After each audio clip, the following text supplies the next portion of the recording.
So Deshaun Watson gets hurt yesterday, and I've seen people take all different sides of this thing, but let's just call it what it is, okay? We sit here and act like it wasn't like Deshaun Watson's leg had to be amputated. It wasn't like his bone was mangled. It wasn't his Achilles blew out. And once you saw it, like now we've all become these, we all look for the calf to explode thing, right? Are you guys that way now? Who was it that we saw that happen? It was Aaron Rodgers last year. Because when Kevin Durant did it, I don't remember if we saw the calf kind of explode.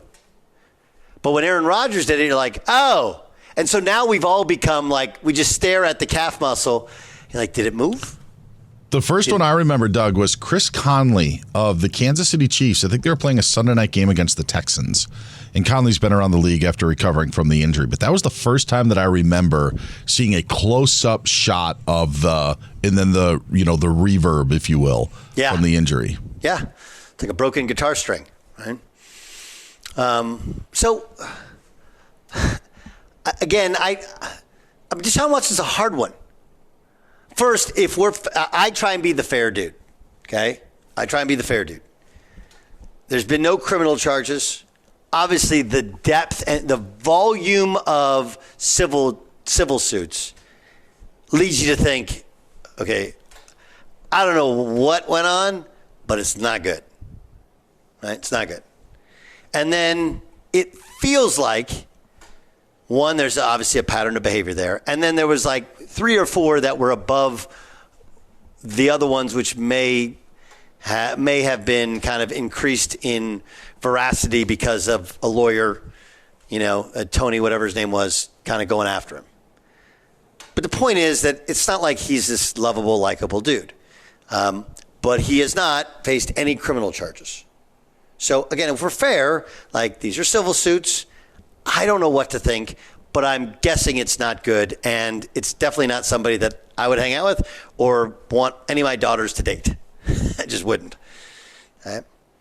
And I tweeted this when it happened, that the fall off of a cliff in terms of how he was regarded. Like, if you're, 30, maybe you don't remember. When Deshaun Watson, first when he got to Clemson had been good for a long time, but they had always Clemsoned. They'd always found some way to beat somebody good, then massively underachieve and just choke away a chance at playing for the national championship. And they had a bunch of good seasons with a couple of different quarterbacks. But Deshaun Watson was different. There was a certain kind of regalness. He was Teflon. He was a different sort of cat in terms of the amount of people that believed in him, loved him, thought the world of him.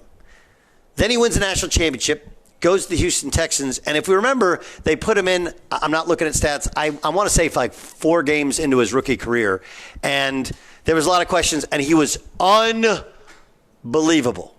Unbelievable. Then he got hurt, came back, and was still very, very, very good. From that point, when I believe Dabo Swinney, before he was drafted, said he's Michael Jordan in cleats. And there were some people that were like, he's not MJ, but it's not that far off, right?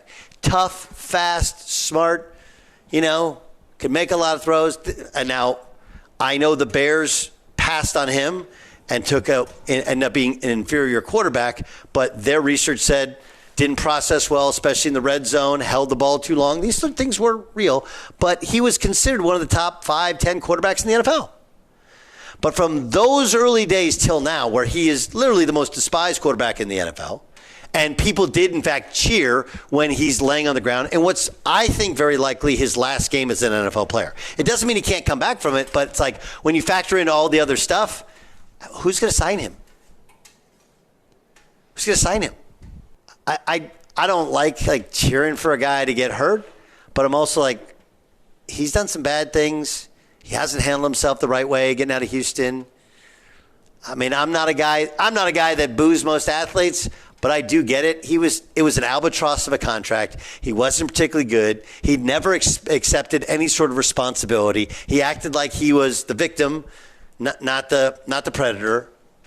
When most other people who had seen the evidence came to a completely different conclusion. I'm not really all that bothered by people, cheering that he's laying down there, because it's not an injury that he's going to die from. It's not an injury that, he'll lose a leg from. He's going to have to rehab. And when he rehabs, he'll be fine. He just is not going to play quarterback for the Cleveland Browns, and he stunk and had the world's worst contract anyway. So what's the big deal?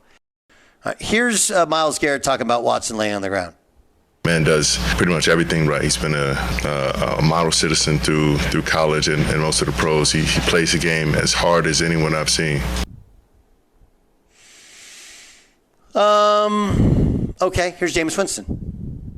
I am very upset with the reaction to a man that has had the world against him for the past 4 years, and he put his body and life on the line for this city. I mean, his body and life on the line? Come on, dude. What are you doing? What are you doing?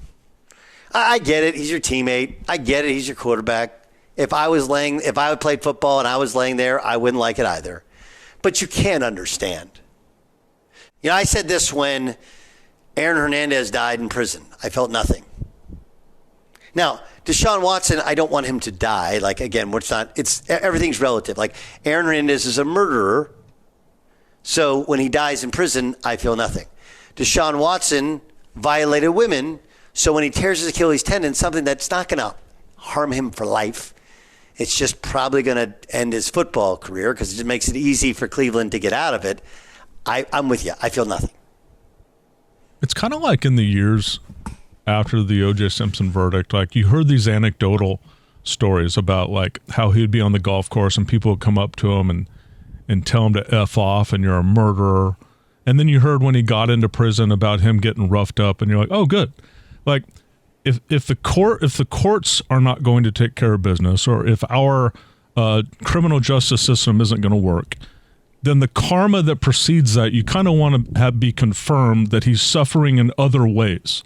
And I never got the feeling that Deshaun Watson suffered after getting away with this and paying off all the women. And it's good to see that. It's just good to see him actually get the karma he deserves. So, yes, we have Georgia beating Texas. Texas's fans throwing stuff on the field and causing a $250,000 fine, plus the officiating was bad. But the game doesn't really matter because both teams are going to play in the college football playoff. We'll get to that now or maybe in the podcast. We obviously have the NFL game where the Saquon Barkley return home. He gets booed, dominates. Eagles beat the Giants. There's a bunch. There's Chargers tonight against the Cardinals. What else do you have? I mean, obviously, yesterday's NFL game, I went to the Packers game. What an unbelievable game for the Packers to be -3 in turnovers and yet still win. I mean, as bad a special teams play as you're ever going to see, and then win on a field goal, which is ironic because, Brandon McManus is a new field goal kicker. We can get to that. There's a lot of things. The Detroit Lions with a tremendous win over the Minnesota Vikings, who lose by 2, got a chance late in the game to tie it. I'm excited. Baseball has a chance to be back. A 7-game epic series would be amazing. And obviously, you just hopeful all the stars show out, right? But it was good baseball this weekend. Obviously, blowouts in a couple of those games, which took away from it. But you get the Yankees, you get the Dodgers. It starts Friday night.